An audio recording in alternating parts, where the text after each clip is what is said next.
Alhamdulillahilladzi ja'alana minan nasihin wa afhamana min ilmil ulama'ir rasyidin.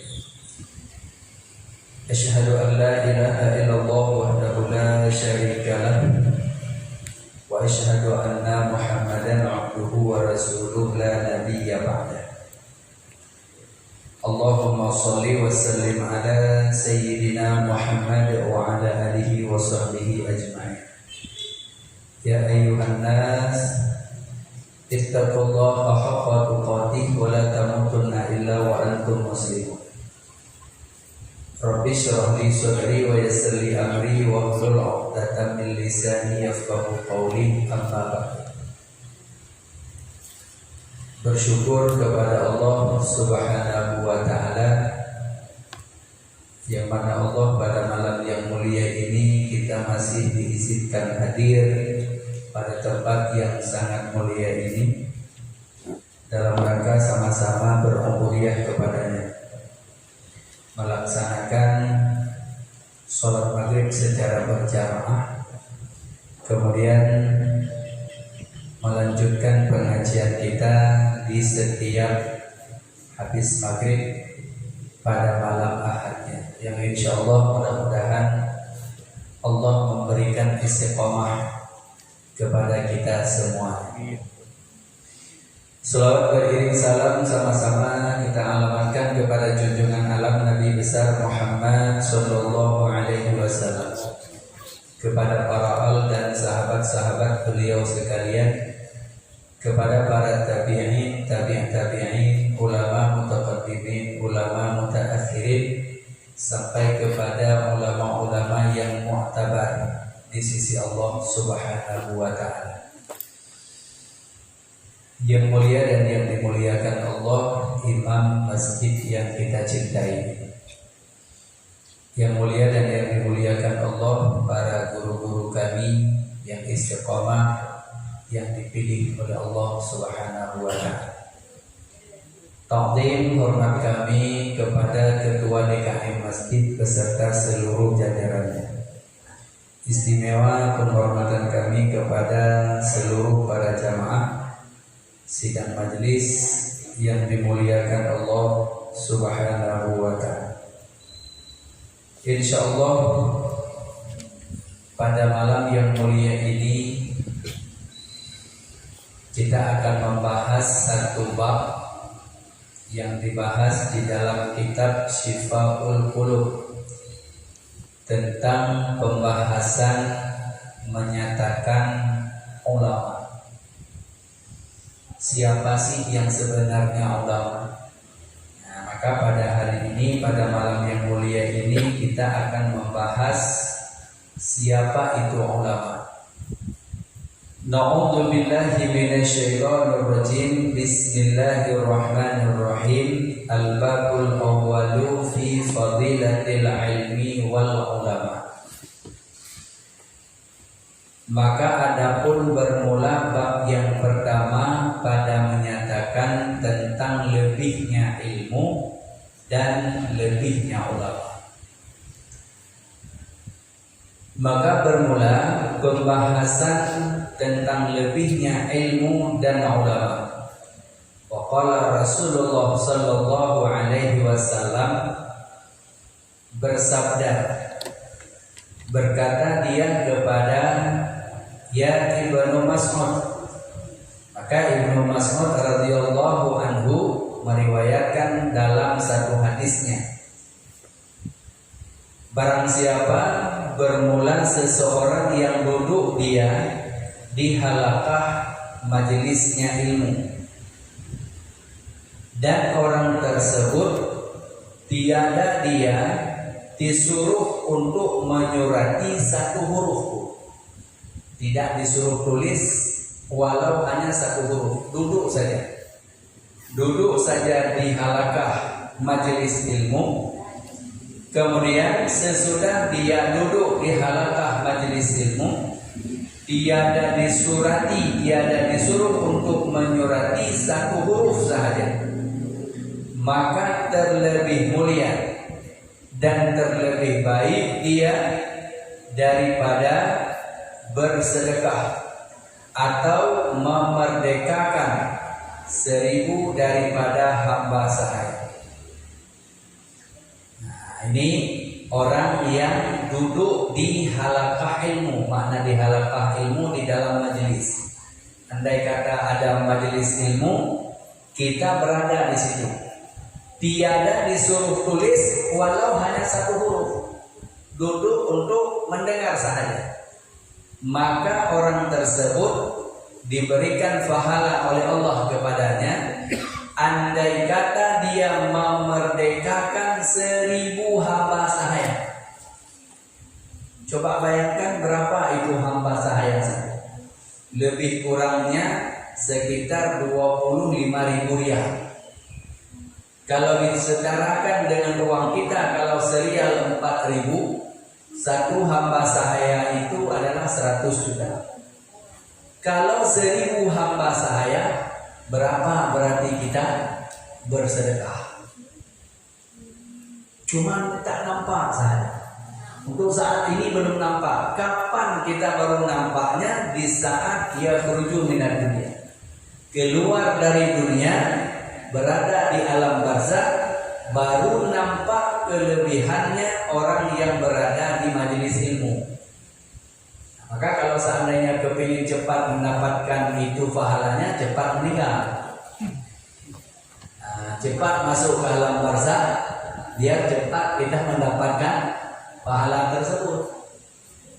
Makanya penting untuk dipahami, jangan sekali-kali kita membelakangi majelis ilmu. Bahkan barang siapa yang dia mendengar majelis ilmu atau majelis zikir, maka bila seandainya tiada dia hajat syariah, mana tiada hajat syariah, dia tahu bahwa malam ini ada pengajian, atau bahwa tahu dia malam ini ada kajian, sementara dia belum begitu paham sangat, bukan ulama, bukan orang alim ini.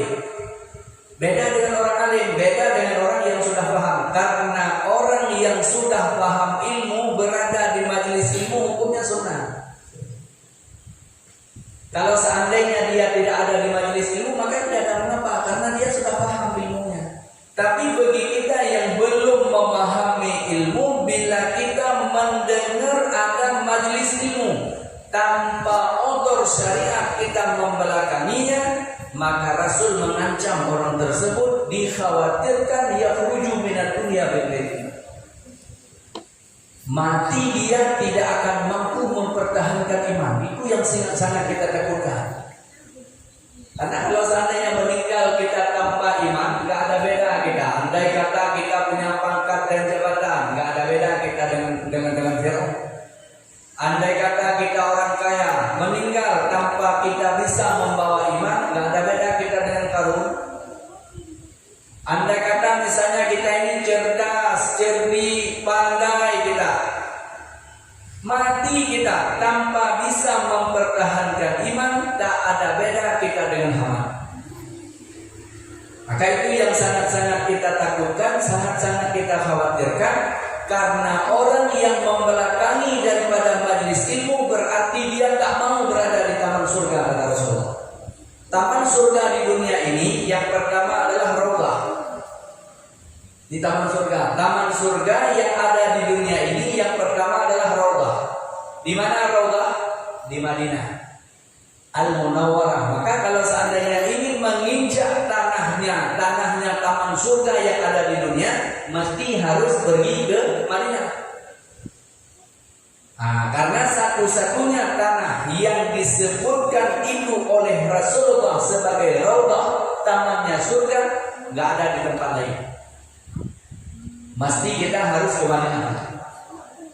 Nah, maka orang yang sudah pernah menginjak tanah raudhah berarti dia jadi satu wasilah orang tersebut nanti akan menginjak taman surga. Berarti orang itu masuk surga di akhirat. Itu jadi satu wasilah. Kemudian yang disebut juga taman-taman surga itulah majelis-majelis ilmu, majelis zikir, majelis silaturahmi. Maka bila seandainya tanpa ada odor syariat, maka jangan coba-coba membelakanginya. Kecuali ada uzur syariat, saya tak bisa bertahan di majlis karena memang sakit perut, atau saya tak bisa bertahan di situ karena ada keperluan hajat, harus ketemu keluarga atau harus masuk kerja. Itu ada uzur syariat namanya. Tapi kalau seandainya tak ada uzur syariat, tak ada uzur yang dirusakkan oleh syariat, kita tahu bahwa di situ ada majelis ilmu, tapi kita membelakanginya tanpa uzur syariat, itu yang sangat kita khawatirkan. Kecuali memang kita sudah paham masalah. Nah, ini yang penting sekali harus kita tanamkan dalam jiwa kita, karena ancaman Rasulullah bukan main-main. Yang diancam oleh Rasulullah bila seandainya orang tersebut benar-benar membelakangi majelis ilmu tanpa uzur syariat, dikhawatirkan yakhruju minad dunya bighairi iman, mati tak akan mampu mempertahankan iman. Nah, ini yang perlu sekali untuk dihadirkan dalam hati kita, supaya kenapa? Supaya yang diancam oleh Rasulullah itu tidak kena. Ini sebagai satu ancaman bagi kita, supaya kenapa? Supaya kita benar-benar berada di akhirat nanti dalam surga Allah. Karena jangan mimpi di akhirat bisa masuk surga kalau tidak ada ilmu. Ya, tidak ada ilmu, jangan mimpi bisa masuk surga nanti di akhirat. Karena di pintu gerbang utama itu masuk ke dalam surga terpampang tulisan la yadkhulul jannah illa bi'ilmi. Tak boleh masuk ke dalam surga kecuali bawa ilmu. Kalau tak bawa ilmu, jangan mimpi di akhirat bisa masuk surga. Nggak akan masuk ke surga. Nah, makanya masuk surga nanti di akhirat mesti harus ada ilmu. Ilmu yang harus dibawa, yang pertama ilmu ma'rifah, ilmu tauhid. Yang kedua ilmu syariat, ilmu ibadah. Yang ketiga ilmu tasawuf, menjaga hati. 3 ilmu tersebut fardhu ain. Maka bila seandainya ada salah seorang, ini hadis daripada Ibnu Mas'ud radhiyallahu anhu, bahwa Rasulullah sallallahu alaihi wasallam menyampaikan, siapa sahaja orang yang duduk di halaqah ilmu dan dia tidak disuruh untuk menulis, satu huruf pun tidak disuruh menulis, untuk mendengar sahaja, maka dia bersedekah sama seperti dia kelebihannya bersedekah 1000, ya, memerdekakan 1000 hamba sahaya. Dan jika menilai dia wajahnya orang-orang yang alim, yaitu yang berilmu, maka terlebih baik baginya daripada memberikan sedekah 1000 ekor kuda yang siap untuk terjun ke perang fisabilillah. Nah, maka di saat kita berada di majelis-majelis ilmu, maka usahakan bagi kita duduk di saf pertama. Nah, makanya kalau seandainya ada majelis ilmu, kita duduk di saf pertama. Kenapa? Supaya ya bisa melihat langsung wajah guru-guru kita, karena kelebihannya diberikan oleh Allah andai dibandingkan sama seperti dia bersedekah 1000 ekor kuda yang siap diterjunkan kepada perang fisabilillah.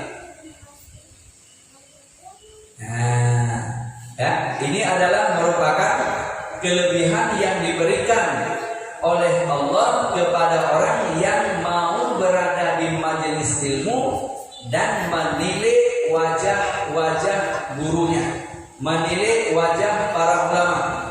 Kemudian selanjutnya, ya, barang siapa yang memberi salam dia di saat jumpa dengan gurunya atau di saat dia jumpa dengan orang-orang yang alim, maka dia memberi salam terlebih dahulu, maka diberikan pahala kepadanya bagaikan dia berpuasa setahun. Ini hadis daripada Ibnu Mas'ud radhiyallahu anhu. Maka di saat jumpa dengan guru-guru kita, utamakan kita dulu yang memberi salam. Jangan tunggu kita beliau yang beri salam ke kita. Nah, karena siapa yang mendahului memberi salam di saat kita jumpa dengan guru-guru kita, dengan orang-orang yang mulia, dengan orang-orang yang alim, maka siapa sahaja yang mendahului memberi salam kepadanya, maka diberikan pahala oleh Allah bagaikan dia berpuasa setahun. Nah, ini setahun, ya. Nah, maka perlu untuk kita pahami siapa sih itu ulama, orang yang alim. Ulama itu Rasul menyebutkan dalam satu hadisnya, al-ulama'u warasatul anbiya. Ulama itu adalah waris daripada para nabi-nabi. Jadi, kenapa para ulama itu dimuliakan oleh Allah? Karena Rasul tak pernah mewariskan pangkat dan jabatan. Rasul mewariskan ilmu. Ilmu ada pada ulama. Nah, maka ulama merupakan waris daripada para nabi. Maka barang siapa yang menyakitinya, maka Rasulullah menyampaikan sama seperti dia menyakitiku. Nah, ini barang siapa yang menyakitinya para ulama, maka sama seperti dia menyakitiku. Dan barang siapa yang menyakitiku, kata Rasulullah, maka sama dia seperti menyakiti Allah. Barang siapa yang dia menyakiti Allah, maka jelas tempatnya di akhirat adalah neraka. Nah, maka ancaman yang sangat besar kepada kita sebagai umat Nabi Muhammad bila seandainya kita membenci atau mencaci atau menghina atau merendahkan para ulama, karena ulama adalah waris daripada para nabi. Makanya ancaman sangat besar bagi kita yang tidak mau lagi menggubris nasihat para ulama. Dalam hadis yang lain Rasul menyebutkan, ini yang perlu untuk kita hadirkan. Sayati zamanu ala ummati yafiruna minal ulama. Nanti akan tiba suatu masa, sayati zamanu ala ummati, kata Rasulullah. Nanti akan tiba suatu masa menimpa kepada umatku. Ya, apa yang menimpa kepada umatku? Yafiruna minal ulama.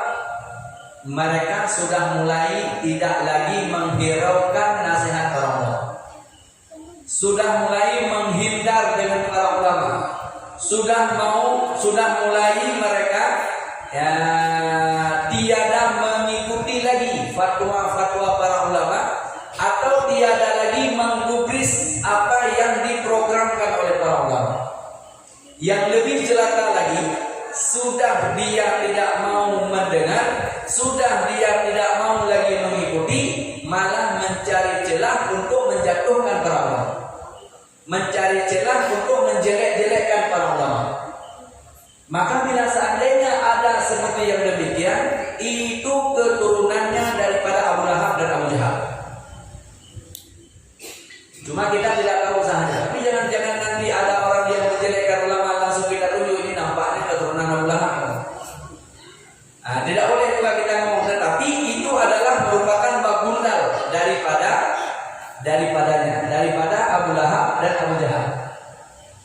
Nah, jadi di saat kita tidak mau lagi mendengar nasihat para ulama, tidak mau lagi menggubris nasihat para ulama, tidak mau lagi mengikuti ajakan-ajakan para ulama, program para ulama, maka hati-hati. Allah mengancam kita mengirimkan 3 musibah. Nah, ini yang sangat-sangat kita khawatirkan, ancaman musibah. Padahal kesalahannya apa? Kesalahannya menjauh dengan ulama, tak mau lagi mendengarkan nasihat para ulama, tak mau lagi menggubris ajakan para ulama, tak mau lagi menghiraukan fatwa-fatwa para ulama. Program-program para ulama kita anggap sepele, seolah-olah biasa saja. Nah, selagi para ulama itu mengajak untuk kebenaran, selagi para ulama itu mengajak untuk kebaikan, Maka bila seandainya kita menjauh, bahkan mencari celah untuk menjatuhkannya, maka hati-hati. Allah mengancam mengirimkan kepada kita 3 macam musibah. Nah, ini musibah inilah yang harus kita perhatikan baik-baik, karena ini menimpa linafsih au baladi, menimpa kepada orang yang langsung atau kepada negerinya. Nah, sabar dulu sebentar saya. Halo. Diam sebentar ya. Nah, ini yang perlu untuk dihadirkan, karena 3 musibah tersebut benar-benar akan menimpa kepada dirinya atau menimpa kepada negerinya, menimpa kepada seseorang yang orang tersebut langsung disebut linafsih au baladi, atau kepada negerinya. Mana bala yang pertama yang diancam oleh Allah, yang disampaikan oleh Rasulnya? Al-awwalu, yang pertama.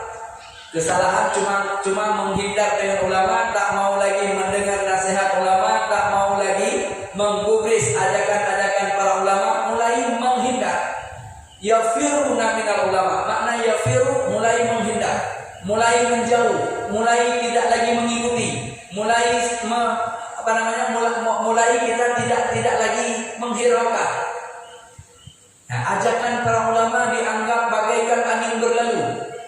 Maka bila hal itu sudah terjadi, maka bala yang pertama yang ditimpakan oleh Allah baik kepada orang-orang tertentu, orang tersebut, au balade, kepada negeri.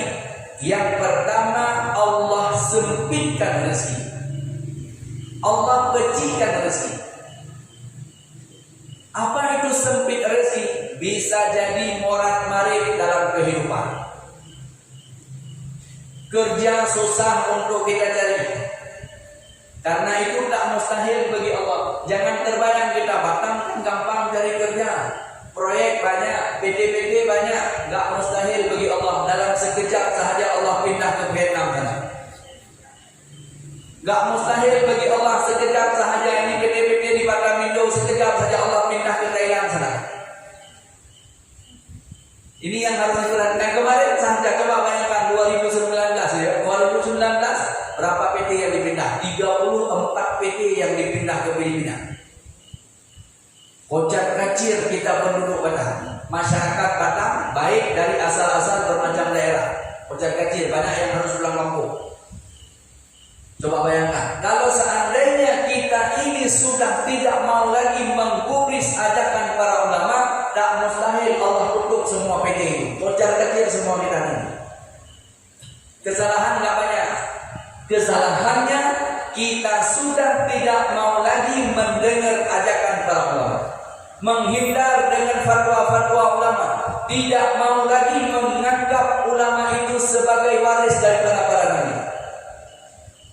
Hati-hati, Allah akan sempitkan rezeki, Allah akan kecilkan rezeki.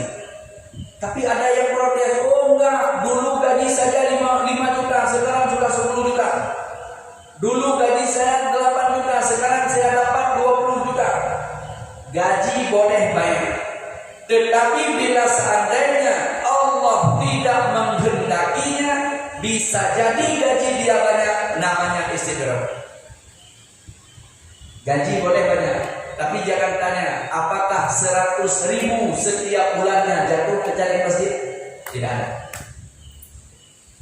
Gaji boleh banyak, tapi jangan mimpi 100.000 jatuh ke dalam kantong anak-anak yatim. Tidak ada ya.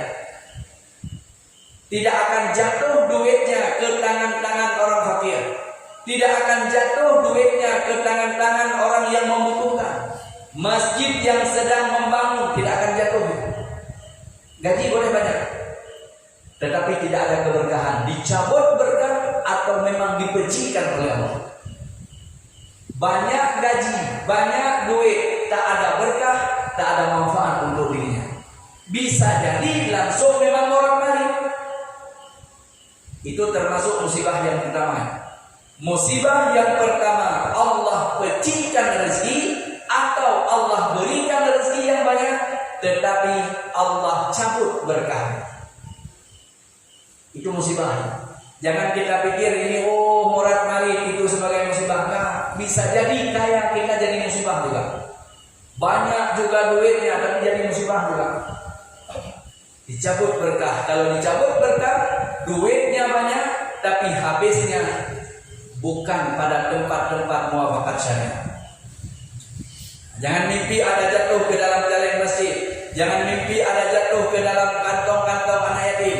Jangan mimpi itu jatuh ke tangan orang-orang fakir. Gak ada ya.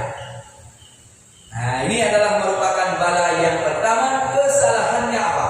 Kesalahannya tidak mau lagi menggubris nasihat para ulama. Tidak mau lagi mengikuti ajakan para ulama. Tidak mau lagi mengikuti fatwa-fatwa ulama atau program-program para ulama. Selagi para ulama mengajak kepada kebaikan, maka hati-hati. Kecuali ulama itu memang sudah mencari celah, mencari jalan, memang salah. Jadi jangan disamakan, karena semua ulama itu ada derajatnya. Ada ulama waris daripada Nabi, ada ulama waris daripada Syekh. Bukan tidak ada itu. Syekh Bal'am dulu termasuk salah satu ulama yang sangat hebat, tapi dimatikan oleh Allah dalam su'ul khatimah karena berdoa dia untuk kekalahan Nabi Allah Musa. Angkat tangan dia berdoa kepada Allah, ya Allah kalahkan Nabi Allah Musa. Padahal dia seorang ulama. Apa yang terjadi? Rombongan Nabi Allah Musa sampai tersesat di padang pasir. Tapi apa yang bakal terjadi? Dia yang diputar balikkan oleh Allah, dimatikan dia dalam su'ul khatimah. Padahal seorang ulama. Makanya jangan heran kita, jangan pikir ini ulama, kenapa dia seperti itu? Ini ulama ada waris daripada setan, ada waris daripada Rasulullah, ada waris daripada para nabi-nabi. Nah, makanya kita harus memilah-milah. Kalau para ulama mengajak kepada kebaikan, ulama mengajak kepada kebenaran, secara zahir kita tengok itu adalah kebenaran, itu adalah kenyataan kebenarannya, maka apabila kita menentangnya, hati-hati. Karena itu bukan mereka sebenarnya yang kita lawan. Yang kita lawan adalah Allah dan Rasul-Nya. Ini yang pertama. Kemudian wasani yang kedua, musibah yang akan ditimpakan oleh Allah kepada penduduk negeri tersebut ataupun linafsi, orang-orang tertentu, orang-orang yang memang langsung tidak mau mendengar, menggubris, mengambil nasihat-nasihat para ulama. Bala yang kedua yang ditimpakan oleh Allah, ya, ini lebih besar pengaruhnya kepada bala negeri. Dikirim oleh Allah sultanan zalimah, para penguasa-penguasa yang zalim. Mulai daripada pemimpin yang paling rendah, pemimpin keluarga, sampai pemimpin yang paling atas. Makna pemimpin keluarga bisa jadi dikirim suami-suami yang bejat, suami-suami yang zalim kepada istrinya, suami-suami yang zalim kepada anaknya, suami-suami yang selalu berkelahi dengan keluarganya, yang durhaka dengan orang tuanya. Itu adalah merupakan satu musibah juga ya. Musibah yang kedua Allah akan kirimkan, yaitu sultanan zaliman. Mulai daripada pemimpin-pemimpin yang paling rendah sampai pemimpin yang paling atas akan dikirimkan oleh Allah yang zalim. Sultanan zaliman, pemimpin-pemimpin yang khianat kepada rakyatnya. Jangan salahkan pemimpin. Jangan salahkan orang-orang yang jadi pemimpin. Yang salah, kenapa kita sendiri sudah menjauh dari ulama. Makanya jangan mudah menyalahkan pemimpin. Pemimpin ini pula, pemimpin kulit. Kita tak tengok, dengan ulama sudah tak lagi kita hiraukan. Dengan ulama sudah kita menjauh. Dengan ulama kita sudah mulai berpecah belah. Dengan ulama kita sudah mulai menghasut para ulama, memfitnah para ulama, bahkan memasukkan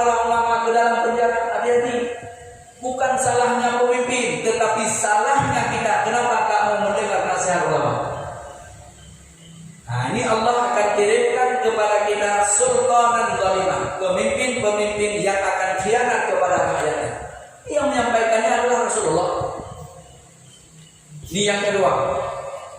Kemudian wasalisu yang ketiga, Allah akan matikan, yakhruju minad dunya, Allah akan keluarkan penduduk negeri tersebut kebanyakannya yakhruju minad dunya bi ghairi iman. Allah matikan rata-rata penduduk negeri tersebut tanpa mampu mempertahankan iman. Ta'ala. Itu yang ditagisi oleh Imam Al-Ghazali. Ya, apa kesalahannya? Tadi yang di atas dibahas, menjauh dengan ulama. Yafiruna minal ulama. Itu kesalahannya. Kesalahan yang sangat fatal, tak lagi menghiraukan ajakan para ulama, tak mau lagi menghiraukan fatwa-fatwa para ulama, tak mau lagi mengikuti program-programnya para ulama, tak mau lagi kita ikuti.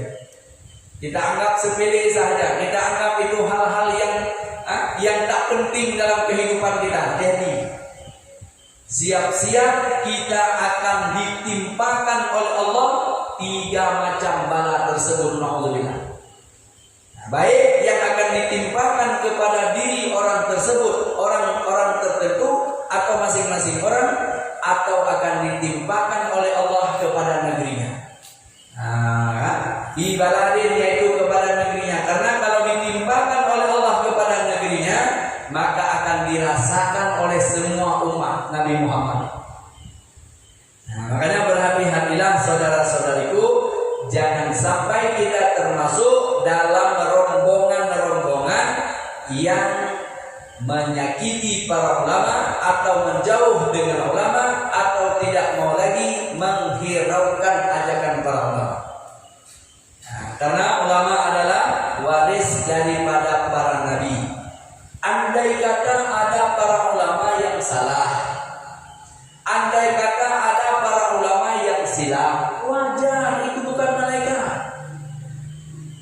Kita dapati misalnya 1-2 para ustaz, para kiai yang salah, wajar, itu bukan malaikat.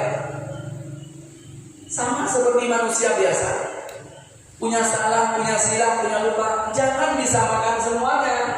Jangan nanti ada ustaz satu yang salah, semuanya ustaz tak betul. Ada satu ulama yang kepleset, semua ulama tak benar. Ada satu kiai misalnya yang terjebak, ujungnya semua kiai tak bisa pakai. Hati-hati itu. Jangan kita samakan semuanya, karena itu adalah oknum namanya. Jangan disamakan semua ulama tak betul, semua ulama tak benar, semua ulama tak bisa pakai. Hati-hati. Karena akan jadi malapetaka bagi kita, akan jadi musibah bagi kita, baik di dunia, lebih-lebih musibah nanti di akhirat. Alhamdulillah. Maka ini penting untuk kita hadirkan dalam kehidupan kita sehari-hari, dengan harapan, dengan tujuan bagaimana caranya kita semua selamat nanti di akhirat. Bagaimana caranya kita semuanya di akhirat lepas dari azab neraka. Jangan sampai ditakdirkan kita lahir ke dunia hanya membawa sengsara akhirat untuk selama-lamanya. Na'udzubillah. Ini yang harus kita hadirkan, harus kita renung-renungkan dalam kehidupan kita sehari-hari. Jangan egois kita. Jangan egois kita. Bila seandainya itu adalah benar, maka jangan kita putar balik fakta. Katakan itu adalah benar. Karena Rasul menyuruh kita qul bil haq walau kana murad. Katakan itu yang benar adalah benar. Walaupun kita akan dikucilkan, walaupun kita akan ditimpa sesuatu, walau kana murad, walaupun kita ini akan dikucilkan, walaupun kita akan disiksa, walaupun kita akan bermacam-macam, akan disisihkan gara-gara kita mengatakan yang benar itu adalah benar. Kadang-kadang kita dikucilkan, kadang-kadang kita diasingkan, kadang-kadang kita diboikot bermacam-macam. Tapi itu mesti harus kita katakan. Qul bil haq walau kana murad. Katakan itu benar kalau itu benar. Maka itu adalah ketentuan bagi kita menentukan bagaimana sikap dalam menghadapi bermacam-macam keadaan masa kita di dunia. Karena semua kita tak ada satupun yang kekal di sini. Semua kita akan kembali ke akhirat.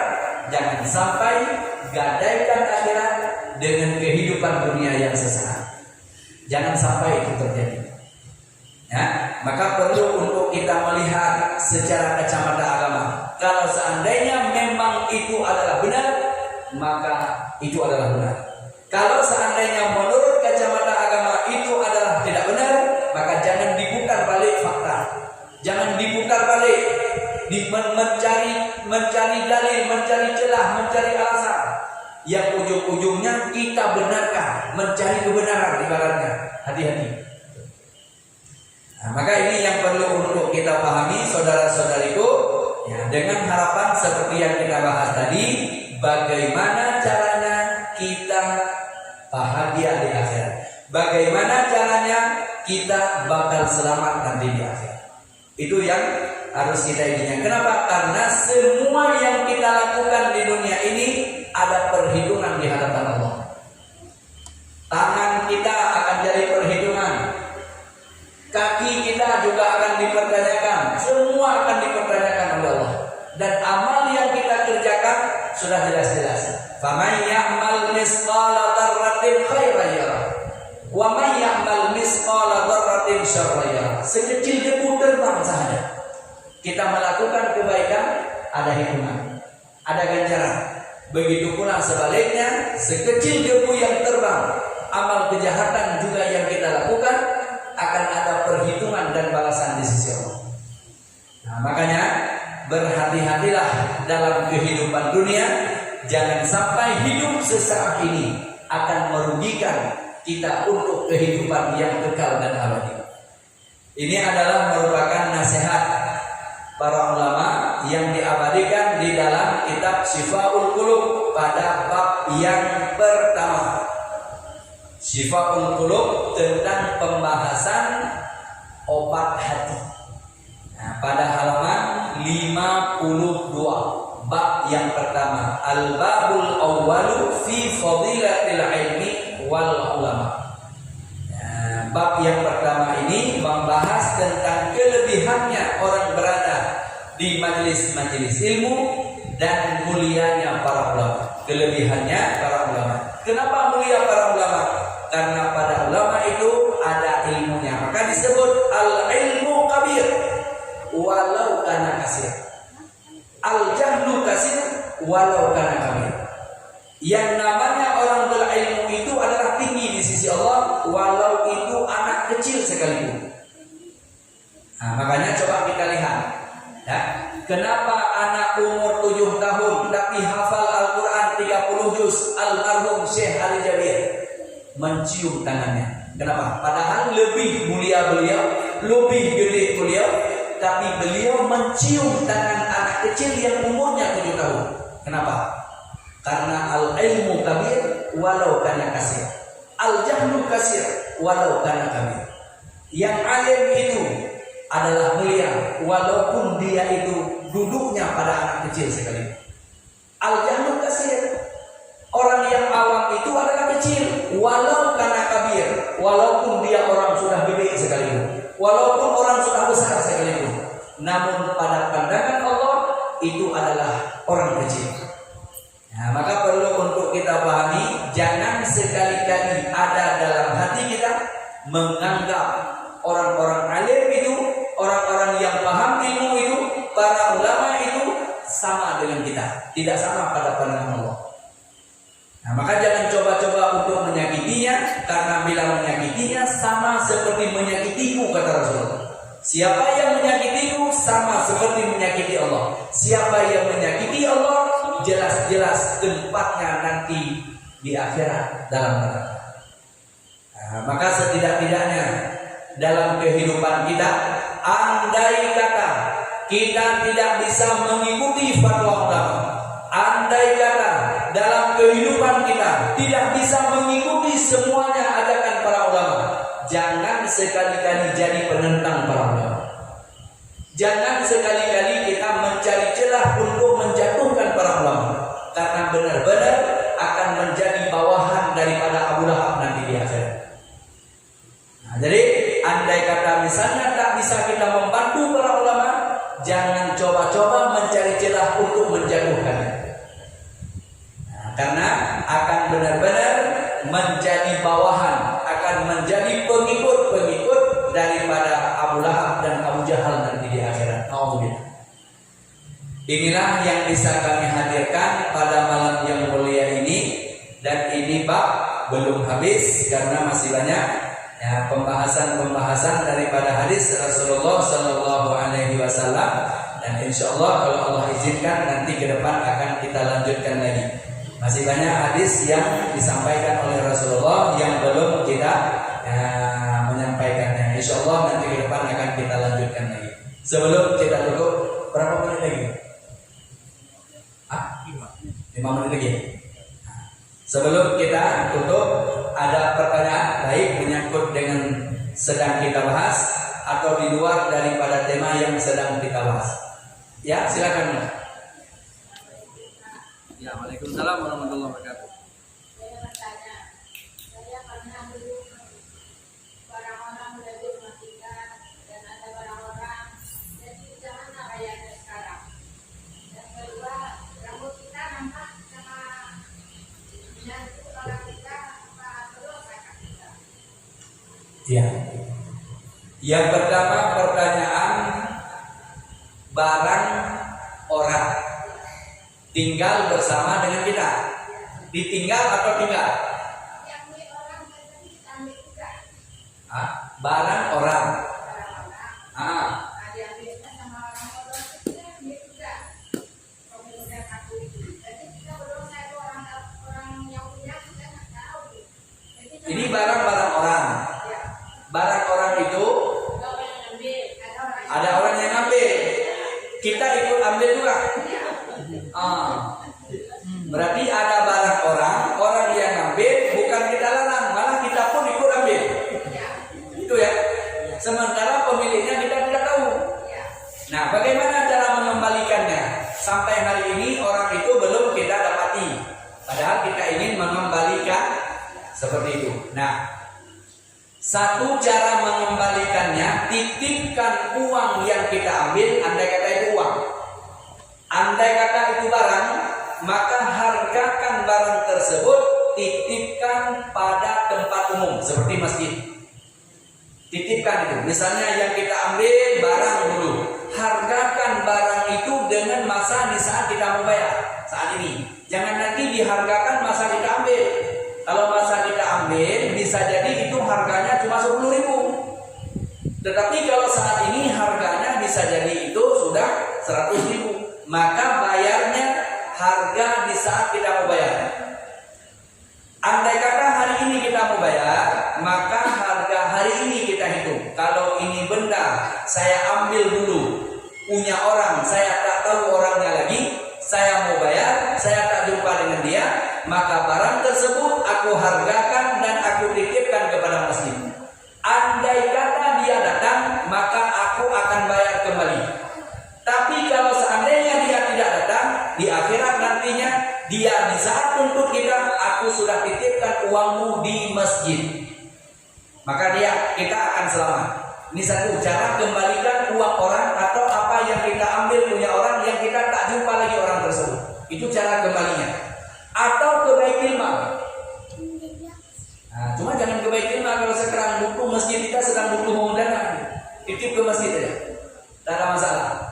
Nah, kemudian yang kedua, ini pertanyaan yang pertama, jelas Bu ya? Yang pertama jelas ya? Jelas. Kemudian pertanyaan yang kedua, apa tadi pertanyaan yang kedua? Rambut yang nampak. Rambut yang nampak di depan menantu. Menantu laki-laki, karena yang namanya menantu laki-laki. Kalau yang perempuan nggak masalah.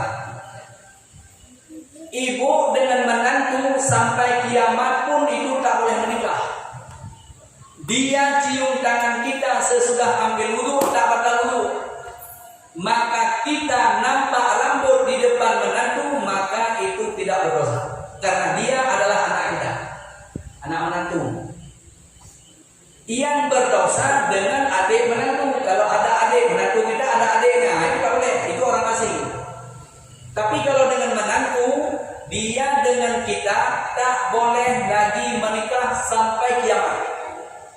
Walaupun dia dengan anak kita tak ada lagi, tetap dia adalah anak menantu kita. Nah, rampak rambut kita dengan dia, maka kita tidak berdosa karena dia adalah dengan kita adalah ibunya. Untuk saja tak apa. Kita sudah ambil wudhu, dia sudah ambil wudhu, dia jabat tangan, dia cium tangan kita. Nah, di pagi hari raya misalnya, kan biasa ini menantu kan salam ibu mertuanya kan di hari raya aja. Di hari raya aja. Kalau bukan hari raya nggak biasa. Jadi tidak membatalkan wudhunya. Yang tidak membatalkan wudhunya berarti itu sudah dihitung sebagai anak. Orang tua dengan anak selagi bukan orang-orang besar. Selagi bukan orang-orang besar ya.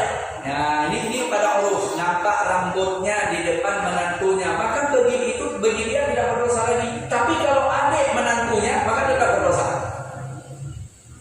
Karena dengan adik menantu misalnya adik menantu kita laki-laki juga di rumah kita, maka itu adalah orang asing dalam kehidupan kita.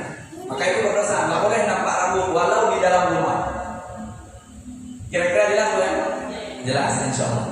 Masih ada pertanyaan satu lagi? Sudah habis. Wallahu a'lam bis-shawab wa ilaihil marji' wal ma'ab. Sudah habis waktunya. Insyaallah nanti ke depan akan kita sambung kembali. Terima kasih atas segala perhatian. Mohon maaf atas segala kekurangan. Usikum wa nafsi bitaqwallah. Wassalamualaikum warahmatullahi wabarakatuh. Waalaikumsalam. Surah waktunya.